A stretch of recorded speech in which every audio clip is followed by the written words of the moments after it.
모든 걱정 잊어버려 새로운 날이 오니까 사랑으로 가득 찬 마음 서로를 생각하며 살아 함께하는 이 순간. 우리는 종교개혁하면 화끈하게 뿌릴 듯 일어났던 것으로 생각하기 쉽습니다. 어느 날 마틴 루터라고 하는 능력이 있고 권위에 찬 사람이 나타나서 여러분이 잘 아시는 예수님이 오시는 길을 닦았던 세례요한처럼 그 첫 등장부터 아주 큰 센세이션을 일으키며 시작한 것으로 보기 쉬우나 실제로 종교개혁은 아주 조용하게 일어납니다. 마틴 루터가 비텐베르크 성문에 95개의 조항을 내걸었을 때 이것을 두고 이 사건이 이 95개의 조항이 종교개혁의 실초가 될 것이라고 예상한 사람은 아마 그 시대에는 아무도 없었습니다. 루터와 같은 시도는 100년 전에 그리고 루터가 있기 전 150년 전에도 이미 있었기 때문에 그렇습니다. 존 위클리프나 얀 후크 같은 우리는 이런 사람들을 종교개혁 이전의 종교개혁가라고 부르는데 이들의 시도는 교황의 권위에 밀려서 번번이 무산되고 말았기 때문에 그렇습니다. 그래서 마틴 루터가 종교개혁을 주창할 이 당시도 내가 이번에 이 비텐베르크 성문벽에 95개의 개혁의 조항을 붙임으로써 이 세상을 완전히 뒤집어 놓겠다. 문화를 바꾸고 종교를 바꾸고 세상을 바꾸겠다. 정치를 바꾸겠다. 이렇게 거창하고 포부에 찬 계획에서가 아니라 이 마틴 루터가 오랜 시간을 두고 고민한 신앙적 문제와 깨달음에서 나오는 자기 개혁에서부터 이 종교개혁이 시초가 나오게 되었다는 사실입니다. 이렇게 조용히 시작된 개혁이 모든 사람들의 예상을 뛰어넘어서 종교를 개혁하고 사회를 개혁하고 교육을 개혁하고 사람들의 정신을 개혁하고 나중에 세상을 개혁하게 되는 변화의 물결을 일으키게 된 것입니다. 그래서 우리가 이 마틴 루터의 삶을 우리가 살펴보면은 좀 더 쉽게 이해할 수가 있습니다. 마틴 루터가 신부가 된 계기가 이렇습니다. 본래 아버지의 뜻대로 아버지에 잘 순종하는 사람이었거든요. 그래서 아버지의 뜻대로 훌륭한 법률가가 되기 위해서 법률을 공부하기 시작합니다. 대학에서 법률을 공부하다가 이제 방학을 맞아서 친구와 집으로 돌아오는 길에 천둥벼락이 내리칩니다. 그 천둥벼락이 내리치는 그 사이에 자기의 그 친한 친구가 그 벼락에 맞아서 비명 행사하는 것을 그는 경험하게 됩니다.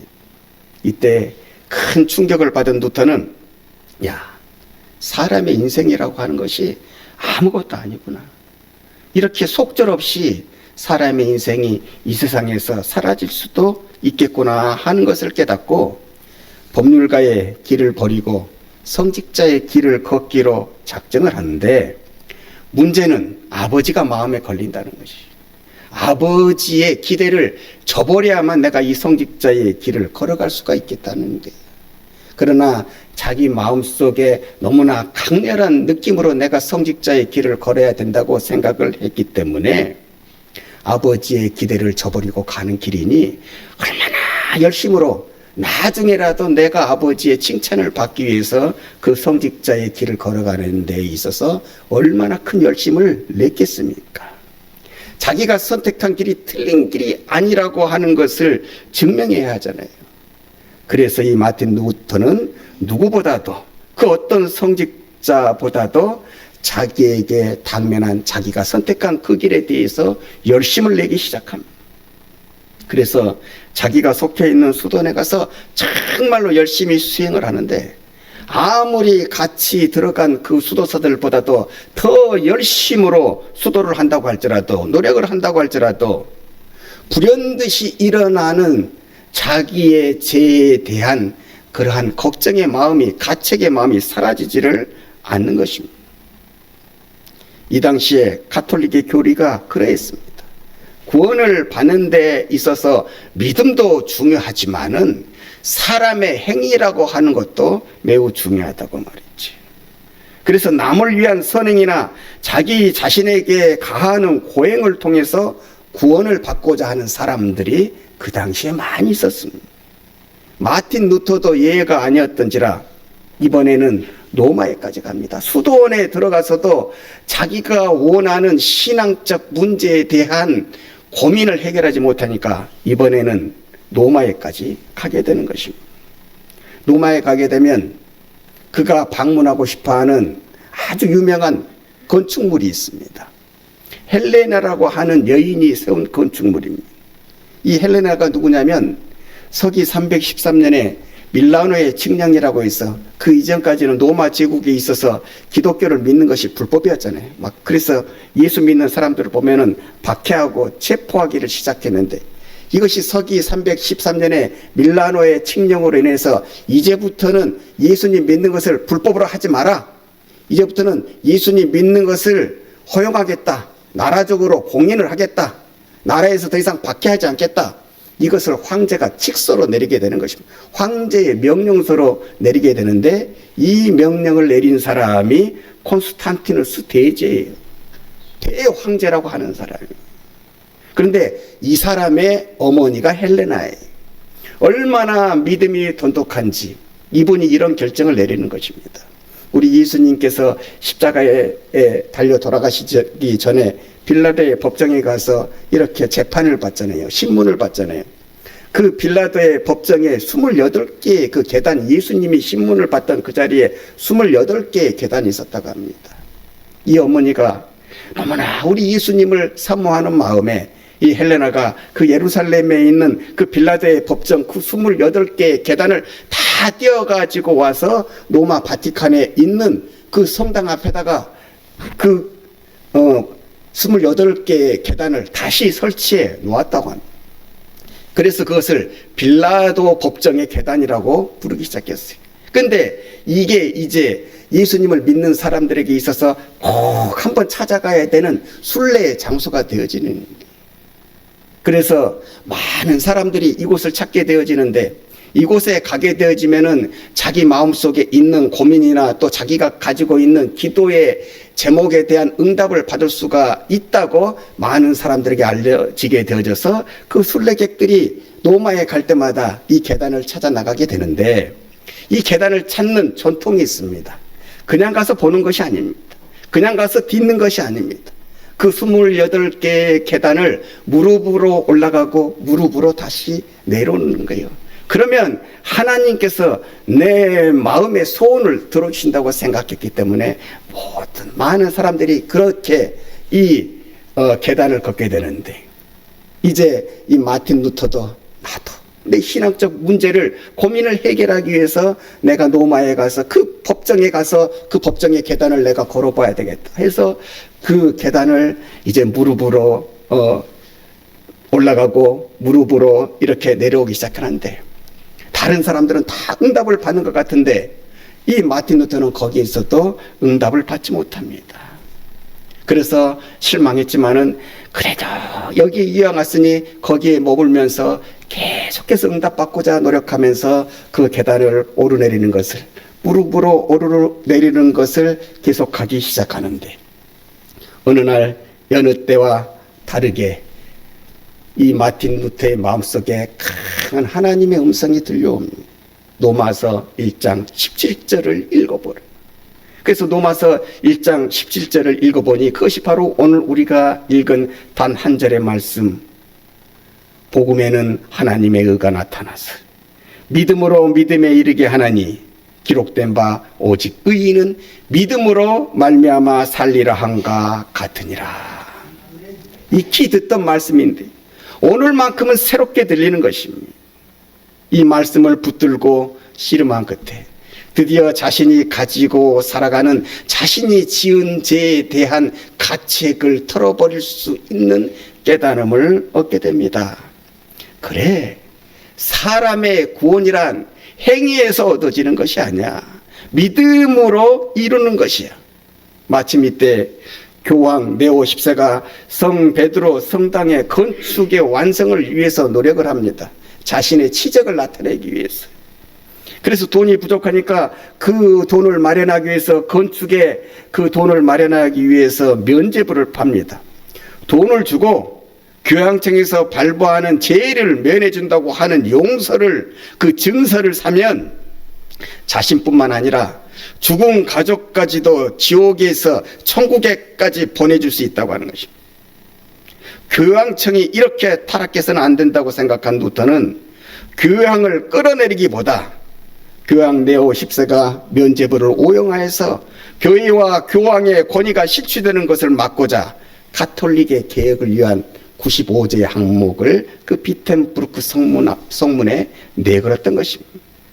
이것이 도화선이 되어져서 오늘날 우리가 알고 있는 종교개혁이 일어나게 된 것입니다. 그래서 여러분, 마틴 루터가 그 성문 앞에 붙였던 그 95개의 조항을 읽어보면요, 별로 특별한 것이 없어요. 우리가 익히 알고 있는 것이. 그래서 우리가 그 95개의 조항을 보게 되면 그것이 별로 특별하지 아니하라는데 우리가 첫 번째로 놀라게 되고요. 그 특별하지 않은 것을 통하여서 우리가 알고 있는 이 놀라운 종교개혁이 일어났다고 하는 것에 또 한 번 놀라게 되는 것입니다. 그 내용을 추려보면 이렇게 정리할 수가 있습니다. 95개 조항 가운데 제1조가 무엇이냐면 우리 주 예수 그리스도께 나아가서 회개하라.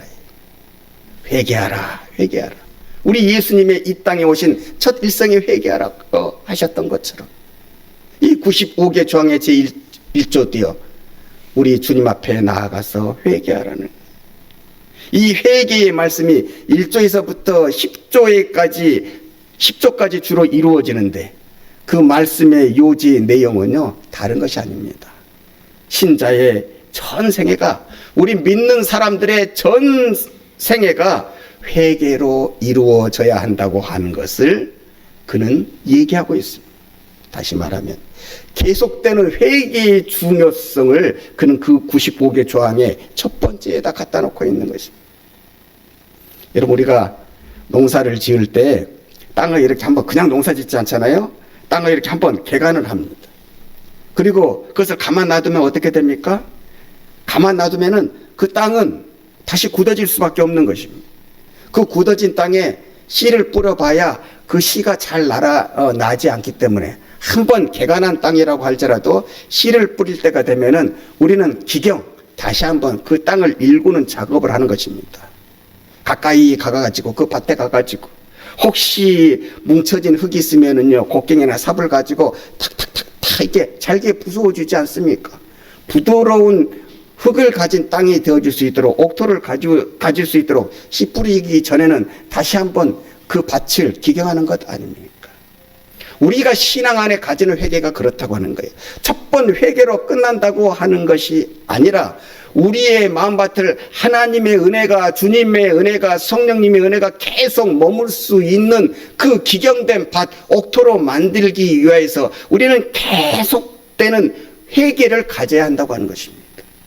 우리의 마음밭을 처음 받은 은혜를 잃지 아니하고 계속되는 그 밭의 마음으로 만들 수 있도록 하는 것이 바로 회개가 하는 역할이기 때문에 이 마틴 루터는 우리에게 그렇게 얘기하는 거예요. 우리의 전생애를 통해서 우리는 계속해서 회개해야 된다고 말입니다.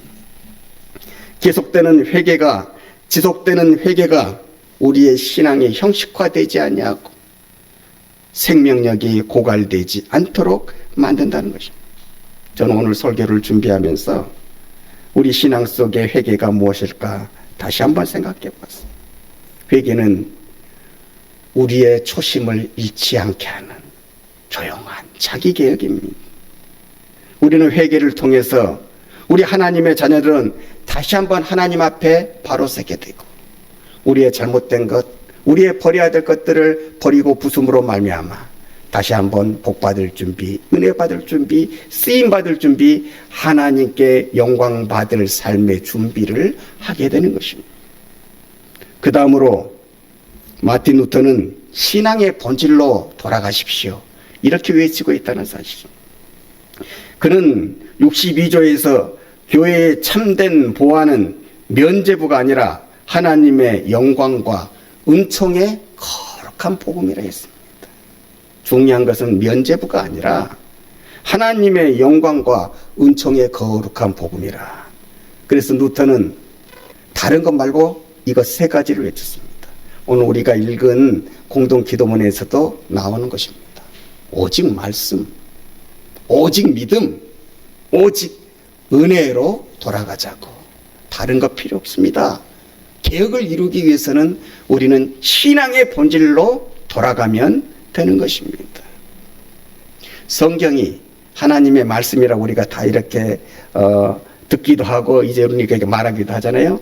이것을 처음 말한 사람이 바로 마틴 루터입니다. 성경이 하나님의 말씀입니다. 그래서 루터는 이 95개의 조항을 발표한 후에 얼마 안 있어 그동안 라틴어로만 쓰여져 있던 성경을 독일어로 번역하기 시작합니다. 사제들에게 있어서 사제들만의 소유였고 사제들만이 해석할 수 있다고 하는 이 성경을 보통의 사람들에게 돌리게 한 사람이 바로 마틴 루터입니다.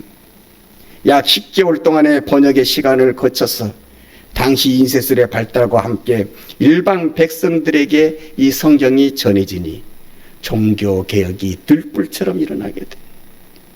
그래서 종교개혁을 가만히 보면 이것은 사람이 한 역사가 아니에요. 이것은 하나님께서 일으키신 역사입니다.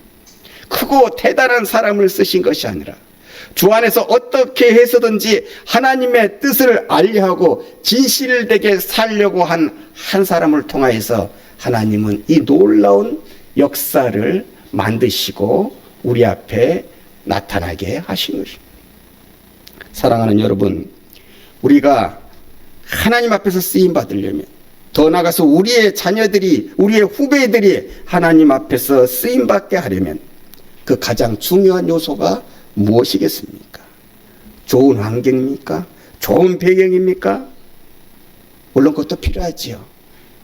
그러나 때가 되면 안 가지고 있던 좋은 환경도, 좋은 배경도 하나님께서는 당신의 역사를 이루시기 위해서 그때 만들어 주시는 것입니다. 그래서 환경이 제일 중요한 것도 아니에요. 배경이 그 다음으로 중요한 것도 아닙니다. 가장 중요한 것은 변화된 마음, 개혁된 내 심령이 하나님이 일으키시는 역사 앞에 가장 중요한 요소가 되는 것입니다. 우리는 개혁하면 뭔가 거창한 것을 생각합니다. 우리는 개혁하면 나를 위한 개혁보다도 남을 위한 개혁, 제도의 개혁, 문화의 개혁, 사회의 개혁, 정치의 개혁 속에 우리는 살만한 세상을 맞이할 것이라 기대해 보지만 여러분, 역사적으로 볼 때 그 기대가 확실하게 채워졌습니까? 채워지지 않았습니다. 내가 변하고 내가 개혁돼야 다른 사람도 바뀌고 안 바뀔 것 같은 세상도 바뀌게 되는 것입니다. 우리는 가끔 내 마음에 들지 않는 현실을 두고 자기도 모르게 남의 탓을 하게 될 때가 있습니다. 아내 탓도 해보고 남편 탓도 해보고 자식 탓도 해보고 부모 탓도 해보고 세상 사람들이 말하는 것처럼 조상 탓도 해보고 또한 나라 탓도 해보고 내가 아니라 누군가 변화되어져야 우리가 살만한 세상이라고 생각하기 쉬운데 이제는 그 생각이 조금이라도 들 때가 있다면 이제는 루터를 통해서 이루어진 16세기의 종교개혁, 오늘날 우리에게 이어진 종교개혁을 생각하시기를 바랍니다. 루터로 시작한 종교개혁은 자기 개혁으로부터 시작됐어요. 남을 바꾼 것이 아니라 자신을 바꾸었을 때 남도 바뀌고 사회도 바뀌고 나라도 바뀌고 교육도 바뀌고 문화도 바뀌고 세상이 완전히 뒤집어지는 전천후 개혁이 일어났던 것입니다.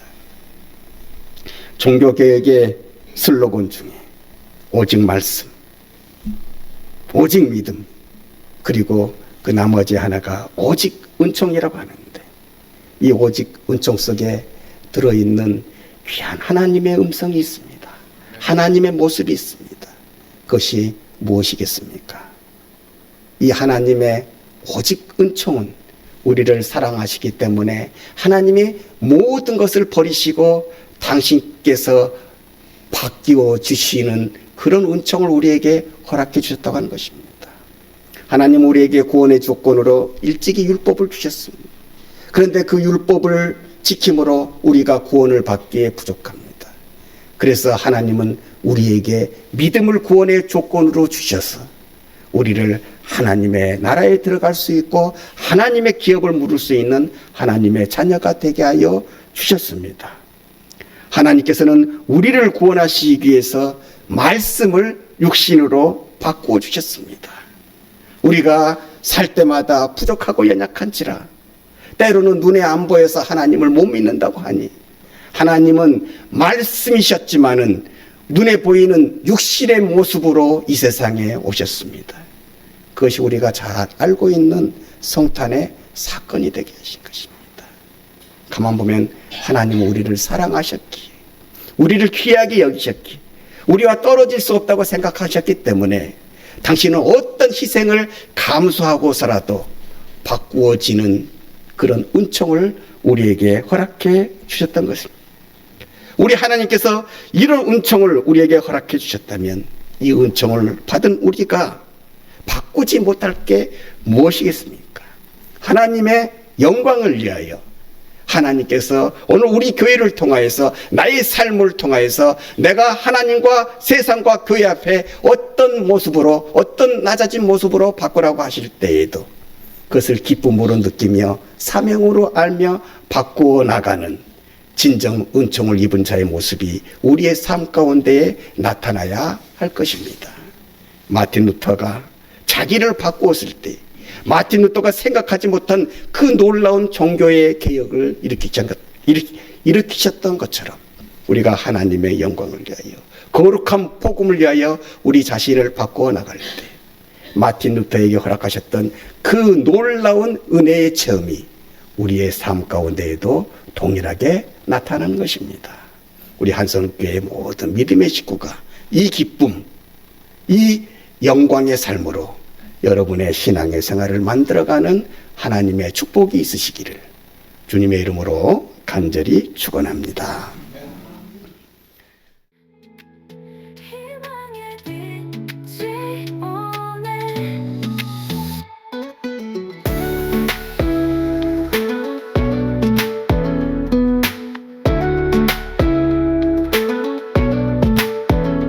작은 기적 큰 기도 우리가 함께 만들어 마음 깊은 곳에서 뜨거운 마음 느껴봐.